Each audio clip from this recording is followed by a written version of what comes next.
আসসালামু আলাইকুম। কি অবস্থা সবার? আশা করি সবাই অনেক, অনেক ভালো আছেন। তো আজকে আমি আপনাদেরকে দেখাবো খুব সহজভাবে কিভাবে গুড়া মাছ রান্না করবেন। ফার্স্ট অফ অল আমি প্যানের মধ্যে তেল দিয়ে দিছি। এরপরে হচ্ছে আমি গুড়া মাছটা দিয়ে দিছি। এখন আমি আপনাদেরকে বলব কিভাবে আমি এটা তৈরি করেছি। আপনি একটা বাটির মধ্যে কিছুটা পেঁয়াজ কুচি নিয়ে নিবেন। এরপর হচ্ছে আদা, রসুন, জিরা বাটা নিয়ে নিবেন। এরপর হচ্ছে কিছু আলু কুচি নিয়ে নিবেন। এরপর হচ্ছে হলুদ, মরিচের গুঁড়া, তারপর হচ্ছে জিরার গুঁড়া, এরপর হচ্ছে গুঁড়া মাছগুলো একসাথে করে মাখায়া জুকায়া নিবেন। এরপরে তেল দিবেন না, অবশ্যই তেল দিবেন না এখন।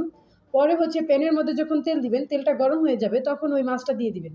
দিয়ে দেওয়ার পর কিছুক্ষণ মানে ভাজা, ভাজা করে নেড়ে দিবেন। মানে অতিরিক্ত লাড়বেন না, তাহলে হচ্ছে মাছগুলা ভেঙে যাবে। এরপর হচ্ছে আপনি খেতে আপনার কষ্ট হবে।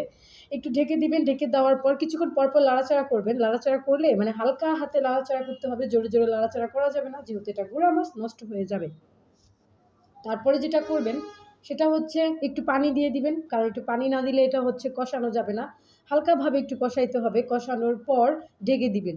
ঢেকে দেওয়ার পর ও হ্যাঁ, আপনি চাইলে এখানে ধনিয়াপাতা তারপর হচ্ছে টমেটো দিতে পারেন। আমি টমেটো দেই নাই। এরপর হচ্ছে শুধু ধনিয়া পাতাটা দিচ্ছি। তারপর হচ্ছে আরেকটা কথা হচ্ছে আপনি চাইলে কাঁচামরিচ দিতে পারেন। আমি কাঁচামরিচ দিই নাই, কারণ হচ্ছে আমার যে গুঁড়া মরিচটা ছিল সেটা ভীষণ পরিমাণ ঝাল ছিল। এত পরিমাণ ঝাল ছিল যেটা মানে গুঁড়া মাছের মধ্যে আমি যদি কাঁচামরিচ এক্সট্রা ভাবে দিতাম তাহলে আমি খেতে পারতাম না। যেহেতু আমার অল্প রান্না সেজন্য। এই যে দেখেন আমি ধনিয়াপাতা দিয়ে দিচ্ছি। এখন হচ্ছে আমার এটা নাড়াচাড়া করব। প্রপারলি ভাবে হয়ে গেছে। তো আমাকে জানাবেন প্লিজ আমার তরকারিটা কেমন হয়েছে? গুঁড়া মাছের রেসিপিটা যদি আপনার কাছে ভালো লেগে থাকে তাহলে অবশ্যই আমাকে জানাবেন। আর অবশ্যই আপনি বাড়িতে এভাবে ট্রাই করবেন।